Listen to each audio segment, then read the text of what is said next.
Just 1 minute to make the impossible manifest in your life. Most people believe that great change requires great effort, endless time, and a lifetime of struggle. They think the impossible bends only after years of sacrifice. But the truth is far simpler, far more immediate. It takes just 1 minute, one sacred minute of stillness, of vision, of faith, to alter the entire course of your life. In that single moment, when you dare to shut out the noise of the world and step inward, you touch the unseen power that shapes all things. You are not waiting on miracles, you are the miracle. And when you claim the impossible within you, it begins to manifest without hesitation in the world around you. The power of a single minute of imagination time is not the measure of transformation. Consciousness is. 1 minute, when it is filled with conviction, imagination, and faith, holds more creative power than years of empty striving. This is the mystery most people miss. They think change requires long prayers, countless rituals, or tireless actions, but in truth, 1 moment of true inner alignment outweighs a lifetime of doubt-filled effort. The mind, when it enters into deep focus, collapses the distance between what is and what will be.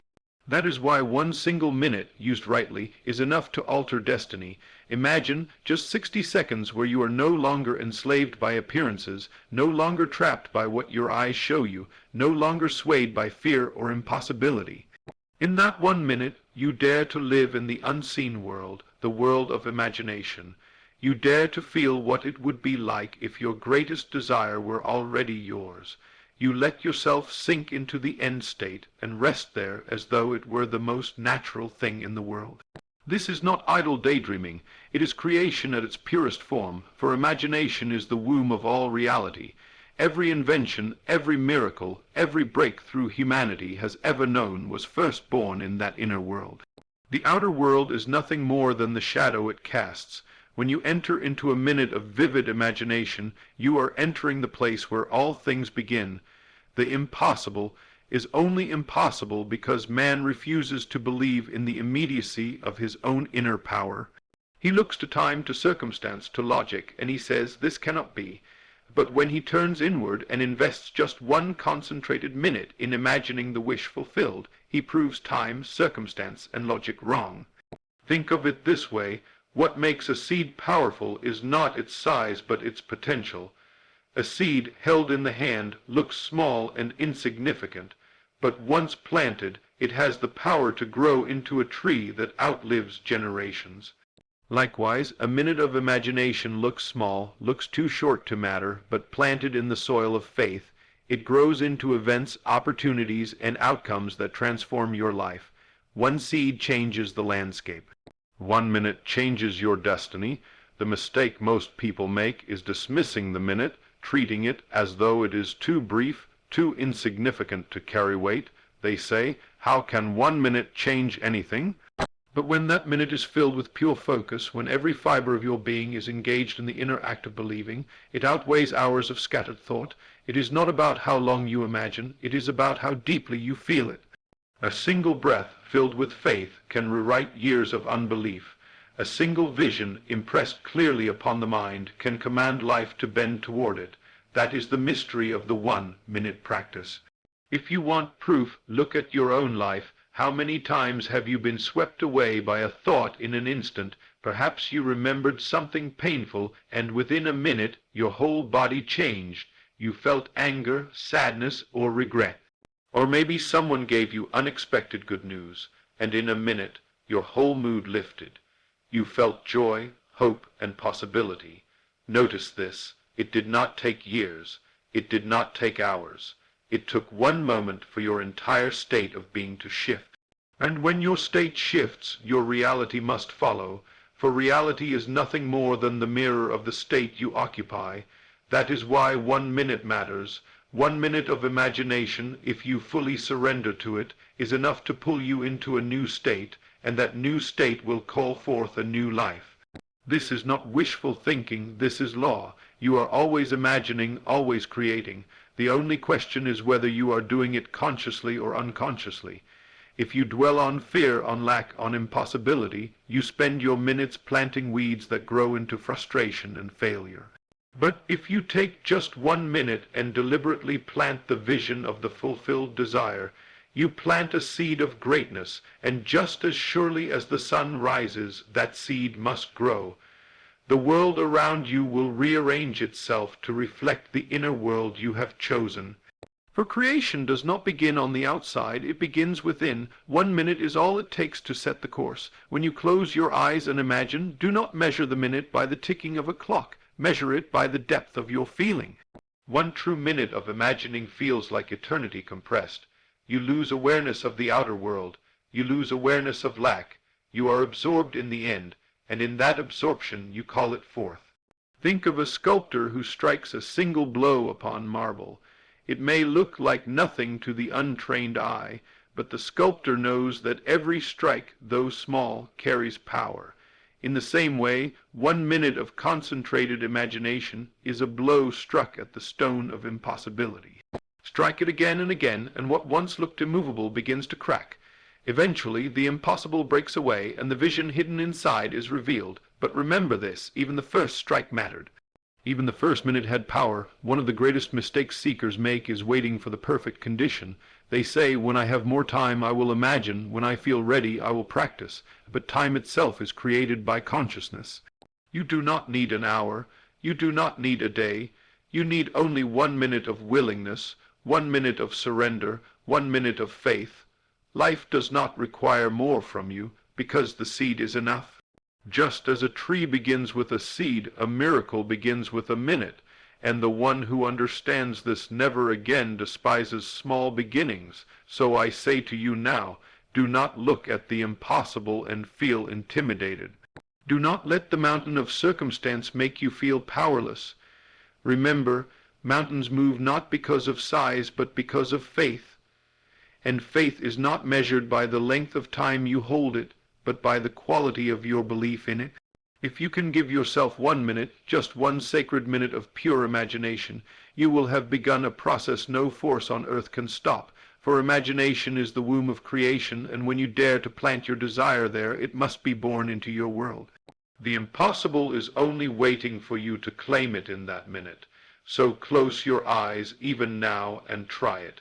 Imagine the end as though it were here. Feel it real, breathe it in, and let yourself be lifted by the joy of fulfillment. In that single minute, you have crossed the bridge from wishing to possessing, from hoping to knowing. That 1 minute is the key, the turning point, the seed of manifestation. Use it, and you will discover for yourself that the impossible is not impossible at all. It was only waiting for 1 minute of your belief to bring it forth. Living in the end, the greatest secret of manifestation is this, to live in the end. Not to merely think of your desire, not to hope for it, not to beg or plead, but to step boldly into the state of already having it. This is the difference between wishful thinking and true creation. Most people spend their lives thinking of what they want. They see it as separate, far away, unreachable, and in doing so they reinforce the very distance they wish to overcome. But to think from the desire fulfilled, to dwell in the feeling that it is already yours, that is the act of power. That is the minute that bends reality. Living in the end is not waiting for the world to give you evidence. It is claiming the evidence within yourself before the world can show it. It is daring to walk as though your prayer is answered, your dream complete, your miracle manifested, even if nothing around you suggests it.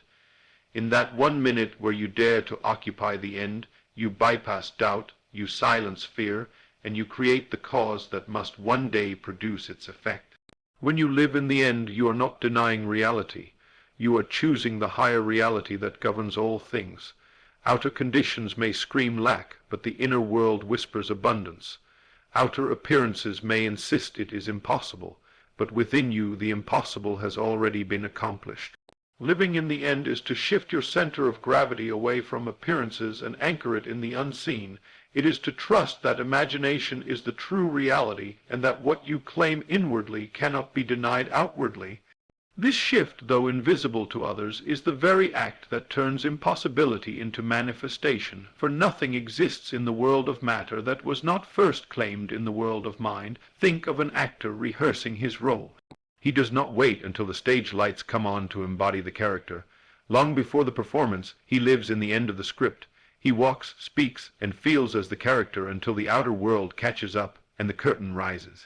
Likewise, when you live in the end of your desire, you are rehearsing the reality that will soon play out in your life. You are rehearsing joy, rehearsing abundance, rehearsing freedom, rehearsing success. And just as the actor eventually performs before an audience, so too will your inner rehearsal find expression in the stage of life. This is why 1 minute of living in the end is worth more than hours of anxious hoping. In that 1 minute, you align yourself with the law of life. You no longer say, "One day I will," but instead you declare, "I already am." And when the subconscious hears this declaration, when it feels it to be true, it accepts it without resistance and begins to move heaven and earth to prove it. The subconscious does not argue. It does not question how. It simply accepts the feeling as fact, and life itself, which is nothing more than the projection of your inner states, begins to conform. Most people sabotage themselves because they refuse to live in the end. They look at their bank account and say, "I am poor." They look at their body and say, "I am sick." They look at their loneliness and say, "I am unloved." In doing so, they are living in the beginning, not the end. They are dwelling in the state of lack and wondering why lack multiplies. But if in that 1 minute they would dare to reverse it, if they would dare to feel rich though the account is empty, to feel whole though the body is weak, to feel loved though alone, they would plant a new cause that demands a new effect. For the end, once assumed, cannot remain hidden. It must break forth into visibility. Living in the end does not mean pretending in a shallow way. It is not about forcing thoughts or reciting affirmations without feeling.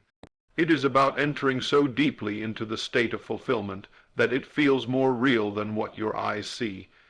Close your eyes for a minute and imagine the scene that implies your desire is fulfilled. If it is wealth, imagine yourself paying bills with ease, giving freely, celebrating financial freedom. If it is health, imagine yourself walking, running, laughing, enjoying life with vitality. If it is love, imagine the warmth of companionship, the joy of being cherished, the comfort of being chosen. Do not see it as a movie playing before you enter it. Be inside it, feel the air, hear the sounds, taste the joy. When you lose yourself in that scene, even for 1 minute, you have lived in the end, and that 1 minute outweighs years of struggle. The world may call this foolishness. It may mock the idea of claiming what is not yet visible. But the world has always mocked faith. The world has always resisted visionaries who see beyond appearances. And yet, every breakthrough has come from those who dared to live in the end before others could see it. The inventor who saw his machine before it existed, the healer who saw wholeness in the sick before health appeared, the leader who saw victory in defeat before triumph came, they all lived in the end, and the world was forced to catch up. If it worked for them, it will work for you, for the law is impartial. It serves the one who dares to use it. To live in the end is to rest. It is to cease the endless striving and simply abide in the knowing that it is done. You need not figure out how. You need not strain to control every detail. The end determines the means. Once you occupy the state of the end, life arranges the steps. Opportunities come. People appear. Paths open. Circumstances shift. And though the outer may seem chaotic for a time, it is only the reorganization of life to reflect the inner assumption. Stay faithful to the end, and the outer must bend. Ask yourself, what would I feel if it were already done? What relief, what joy, what gratitude would overflow in me if I had already received it? Then step into that feeling and stay there, even if only for 1 minute. That minute is the bridge between your present and your promise. That minute is the spark that ignites manifestation. Do it again tomorrow, and the next day, and the next. With each minute you live in the end, you water the seed until the harvest cannot be denied. So let the world call it impossible. Let appearances contradict you. Let reason protest. You are not bound by appearances or reason. You are bound only by the state you choose to occupy. Choose the end. Live in it boldly, declare it done within yourself, and watch as life, with all its infinite resources, bends to your inner decree, for nothing can resist the one who lives in the end. In that state the impossible becomes ordinary, and what once seemed far away is already here. Suspending doubt through stillness, the greatest enemy of manifestation is not lack nor circumstance, nor even the seeming impossibility of your desire. It is doubt. Doubt poisons the seed before it has a chance to take root. Doubt whispers, what if it doesn't happen? What if I am deceiving myself? What if this is too big for me? And in entertaining these whispers, people give away the very power that was meant to set them free. But here is the hidden key. Doubt does not need to be fought, debated, or reasoned with. It only needs to be suspended, and that suspension happens not through struggle, but through stillness. In one quiet minute, when you allow yourself to become inwardly still, the storm of doubt is silence. And in that silence, faith is born. It is not the noise of life that creates. It is the stillness of spirit. When you dare to be still, you rise above the tyranny of appearances, and allow the seed of imagination to be planted deeply within. Stillness is not idleness, it is the highest form of activity. When you still the mind, you are not doing nothing. You are aligning with the power that does everything. Most people think the way to overcome doubt is by effort, by willpower, by forcing positive thoughts. They try to push doubt away with endless affirmations, long prayers, or mental arguments, but the harder they push, the stronger doubt becomes, for what you resist, you give strength to. Stillness takes a different approach. Stillness does not wrestle with doubt, it renders it powerless by refusing to feed it. It simply withdraws attention from fear and focuses all awareness on the inner vision. Imagine water that is stirred violently. Its surface becomes chaotic, reflecting nothing clearly. But when it is still, it becomes a perfect mirror. In the same way, when your mind is still, it reflects only the image you choose to impress upon it. In that sacred minute of stillness, doubt has no foothold, and the impossible becomes believable. How, then, do you suspend doubt through stillness? You begin by setting aside 1 minute where you turn inward and shut the door to the outer world. Close your eyes, breathe deeply, let the noise of circumstances fade away. For that 1 minute you are not concerned with what the world says, what the doctor declares, what the bank account reveals, what others believe. You enter into yourself and find rest there, and in that rest you plant the seed of the fulfilled desire. You feel the joy of the answered prayer, the relief of the accomplished goal, the gratitude of the manifested miracle, and you allow that feeling to saturate you. In that minute, doubt cannot coexist, for the mind cannot serve two masters at once. You cannot be fully absorbed in the feeling of the wish fulfilled and simultaneously dwell on its impossibility. One excludes the other. Stillness chooses the former and lets the latter dissolve. Consider this: all great revelations, inventions, and breakthroughs came not in moments of noise, but in moments of stillness. The scientist who suddenly sees the solution, the artist who receives inspiration, the prophet who hears the divine, all receive in silence.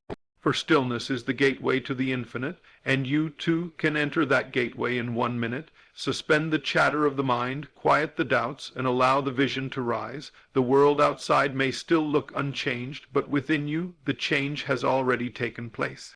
And because the inner precedes the outer, that inner shift must eventually manifest. Many fear stillness because it feels like surrender.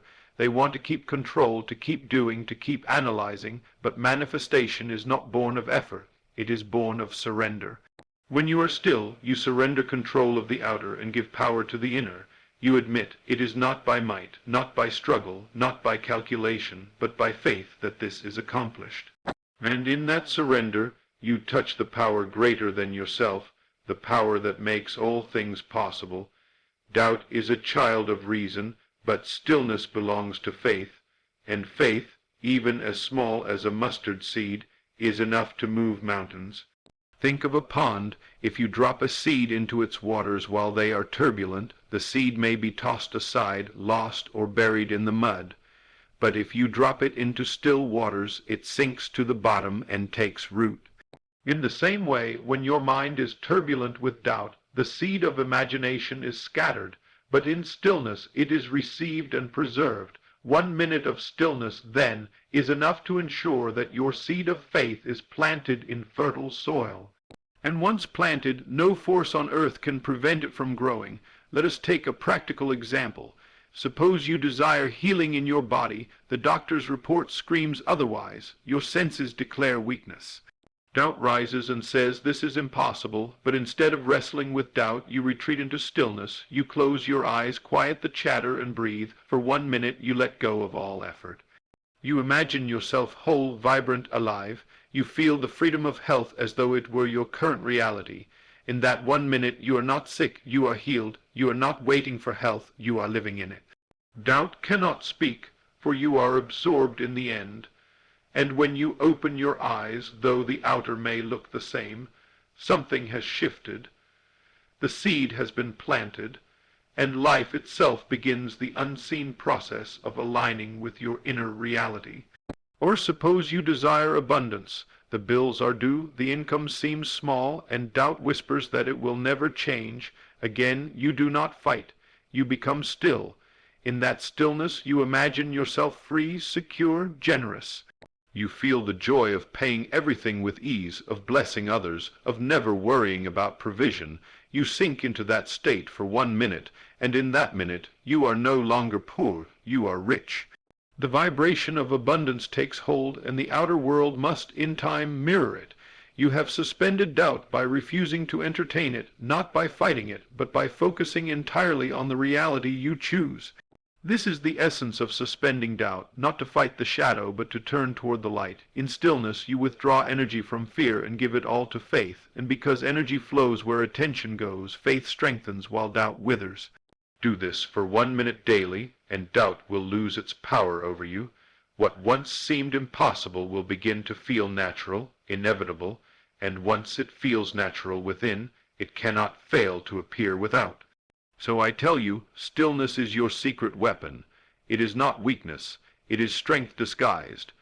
1 minute of stillness, fully surrendered, is stronger than hours of frantic effort. 1 minute of stillness plants the seed of destiny, and that seed will grow into the tree of your fulfilled life. Suspend doubt not by argument, but by quiet. Let the noise fade, let the vision rise, and rest in the end. For in that stillness the impossible is already yours. The law of inner rehearsal life is a stage, and every day you are performing the role you have rehearsed in the quiet theater of your imagination. Most people are unaware of this truth. They think they are responding to life, but in reality they are enacting the script they have been practicing inwardly for years. This is the mystery of the law of inner rehearsal. Whatever role you assume in imagination becomes the role you play in life. If you rehearse failure, you walk into failure. If you rehearse fear, you encounter fear. If you rehearse lack, you embody lack. But if you dare to rehearse abundance, healing, love, or victory, even for just 1 concentrated minute, life itself must raise the curtain and allow you to play that part. The subconscious does not distinguish between inner rehearsal and outer performance. It accepts what you practice inwardly as the truth and ensures that the outer world conforms. This is why 1 deliberate minute of inner rehearsal can accomplish what years of effort cannot.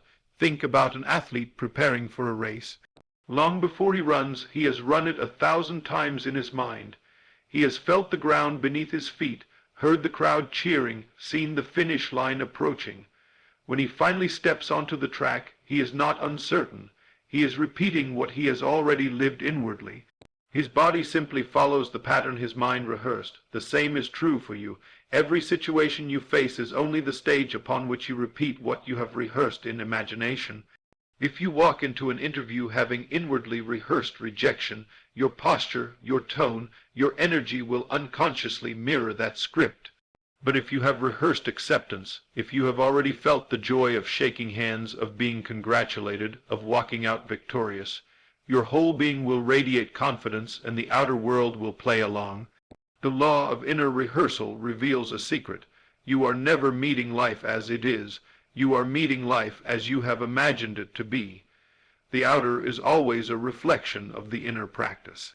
1 minute spent vividly rehearsing the end of your desire is more powerful than hours of anxious preparation. For in that minute you set the subconscious in motion, and once the subconscious is impressed, it takes over. It guides your actions, attracts the right people, opens the right doors, and aligns circumstances in your favor. What you rehearse inwardly becomes inevitable outwardly. Most people misuse this law unconsciously. They rehearse worry, they rehearse disaster, they rehearse being overlooked, rejected, or betrayed. They see the worst possible outcome in their mind and then wonder why it happens, but the truth is they have rehearsed it into being. They have trained their subconscious to accept the negative as reality, and the subconscious, obedient as always, has delivered it. You must understand the subconscious does not judge, it does not decide whether what you impress upon it is good or bad. It simply accepts and expresses. That is why your inner rehearsal matters so deeply. 1 minute spent in fear plants a seed of fear. 1 minute spent in faith plants a seed of victory, and whichever seed is planted must grow. So how do you use this law deliberately? Begin with a clear end scene. If you desire a promotion, imagine the moment after it is already yours. See yourself shaking hands with your boss. Hear the words of congratulations. Feel the pride and gratitude swelling within you. If you desire healing, imagine yourself already strong, running, dancing, laughing, living freely. If you desire love, imagine the joy of companionship, the warmth of shared moments, the peace of being chosen and cherished. Do not imagine the process. Do not concern yourself with how it will happen. Rehearse only the end, for the end contains the means. When you repeatedly live in that scene, even for one concentrated minute, your subconscious is being trained to accept it as fact. And once accepted, fact it must become. Inner rehearsal is not pretending, it is not fantasy, it is creation. When you imagine vividly, with feeling, your subconscious accepts the scene as real. The body responds. You may feel your heart race with excitement, tears well with joy, or a smile spread across your face. The line between imagination and reality blurs, and in that blurring the seed is planted. Life has no choice but to echo the rehearsal. Consider an actor who must deliver a powerful speech on stage. He does not wait until opening night to practice. He rehearses in private again and again, until the words become natural, until the emotion flows effortlessly. By the time the audience sees him, he is not performing, he is living the role. In the same way, when you rehearse your fulfilled desire, you are preparing for the performance of life, and when the curtain rises, when circumstances align, you will not be caught unprepared. You will simply repeat what you have already lived inwardly. One of the great secrets of this law is that you do not need hours of rehearsal. A single minute, deeply felt, outweighs endless repetition without feeling. The subconscious responds to intensity, not duration. One vivid inner scene, charged with emotion, plants the seed more firmly than 100 shallow ones. That is why I say, just 1 minute can make the impossible manifest. If in that minute you are fully absorbed, if you see, hear, and feel the end as real, you have rehearsed it into existence. Let us take an example. Suppose you long for financial freedom. For years you have struggled, worried, rehearsed lack. Every time you think of money, you rehearse fear. What if I can't pay this? What if I lose everything? And life reflects it. Bills pile up, opportunities slip away. But now you decide to change the rehearsal. For 1 minute you close your eyes and imagine yourself free. You see yourself paying bills with ease, smiling as you give, rejoicing as you receive. You feel the security, the joy, the lightness. You rehearse this scene not with desperation, but with faith.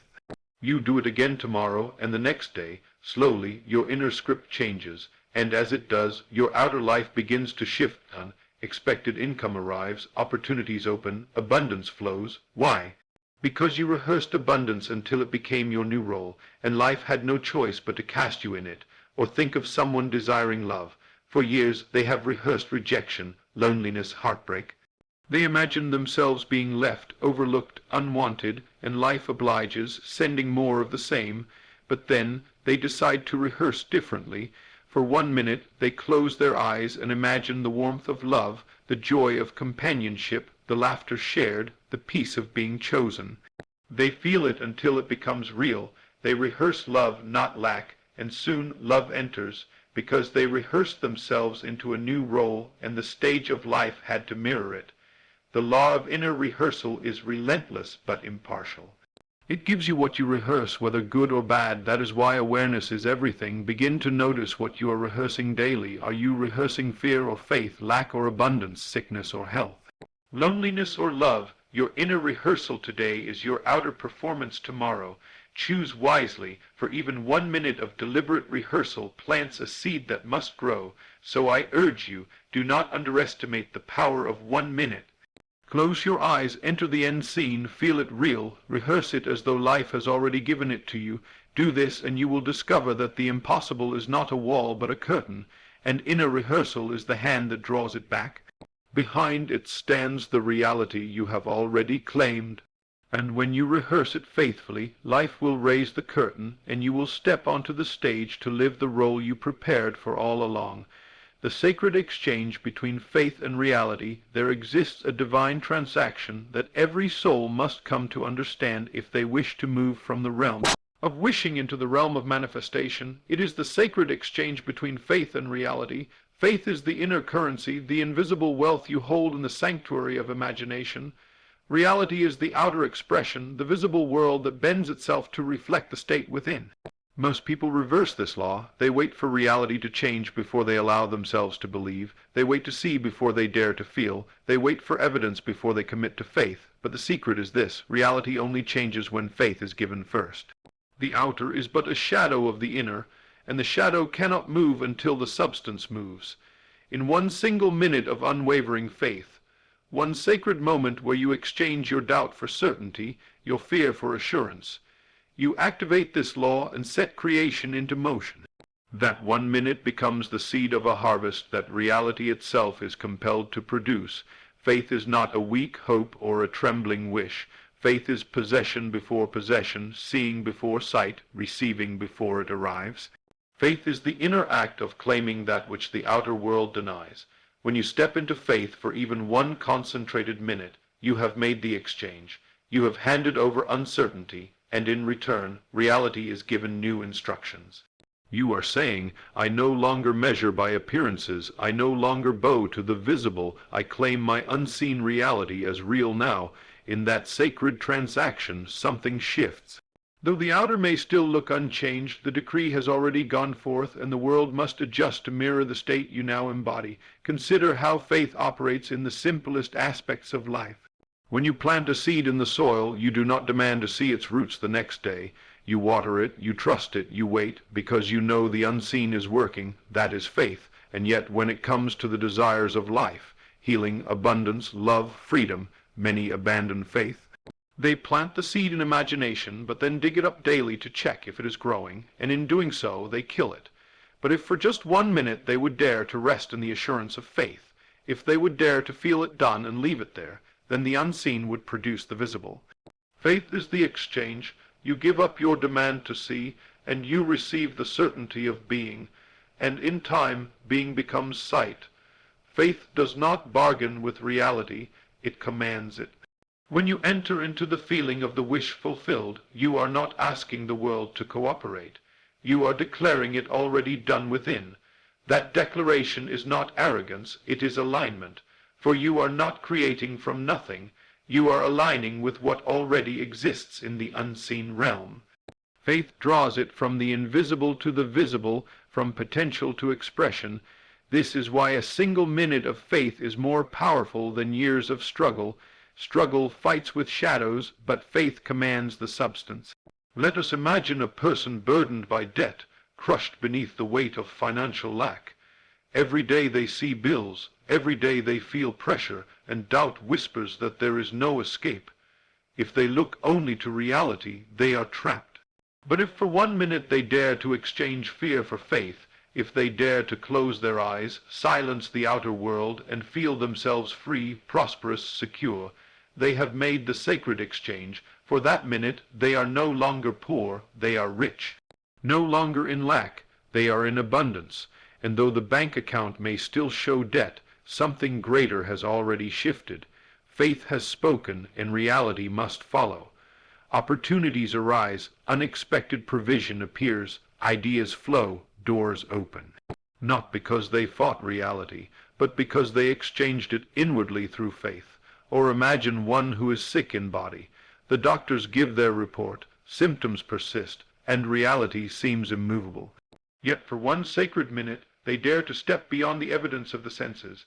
They dare to imagine themselves well, strong, whole. They feel the joy of health, the relief of vitality. In that minute they are not sick, they are healed. They have exchanged weakness for strength, despair for hope, fear for faith, and though the outer body may not shift instantly, the process has begun, for the body, too, must bow to the state within. Faith has declared it, and reality must conform. The sacred exchange is not delayed, it is immediate. The moment you enter into faith, reality begins to shift. It may take time for the shadow to catch up, but the substance has already moved. Do not mistake delay for denial.